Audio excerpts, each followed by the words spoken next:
there's three types of art. There's bad art, there's good art, and there's great art. Art elicits a response from people. That's what art does. Good art makes you think, it reminds you of a place that you've been. It takes you back to a place that's good.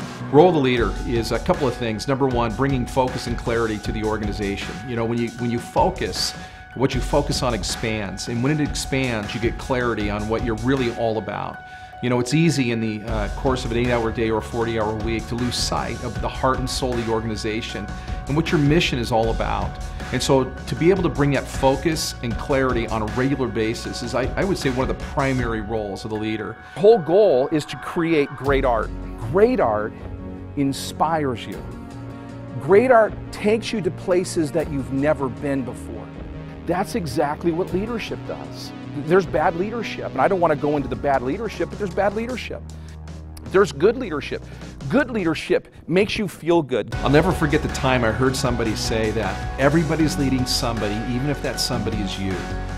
And it really impacted me, and I thought about that for a bit, and I realized that as an individual or leading an organization, it really comes down to leadership. How well am I leading myself, and how well are people leading organizations? And here's what I found. We make a lot of assumptions about leadership and leaders. Good leadership celebrates the past, looks at the past fondly. But great leadership pulls something out of you, inspires you to do things maybe that you've never done, to go places that you've never been, to try things that maybe you've been afraid to try all of your life. The task of leadership is not to put greatness into humanity, but to elicit it, because the greatness is already there. We will assume when we see somebody who's charismatic, somebody that can light up a room, somebody that can, you know, really inspire people into action, we'll automatically assume that, man, there's a leader. And so we might promote them or put them in a position of leadership, when the truth is they may not have the tools, the skills, or even the knowledge. And so we really put them in a position where they're not really able to perform their very best. And so they're working harder than they need to. They're under more stress than they have to be under. So the reason I focus on leaders is because I've been there. That is my story. I relate to that. And I want to be able to pour into some of the things that people poured into me to help them lead. And for the first time in my life, there was somebody that was a leader that saw something in me and began the process of just pulling that out. You know, people are different. Some people are task-oriented, some people are people-oriented. And that right there will bring tension to any organization. And so that, being able to lead, working with people, that is an art. Mindset is what you believe. What you believe determines your decisions determine your actions, and your actions determine your result. And so the very first place to start is with that mindset. You know, mindset, I think, is one of the most important things to address in your organization. And it needs to be something that comes up in conversation and training a lot. I remember I was driving to Seattle, and I was going to go to a football game over there, and I had ESPN on, and they were interviewing a great college coach, Urban Meyer, and they asked him this question. They said, will your quarterback be a better passer this year than he was last year?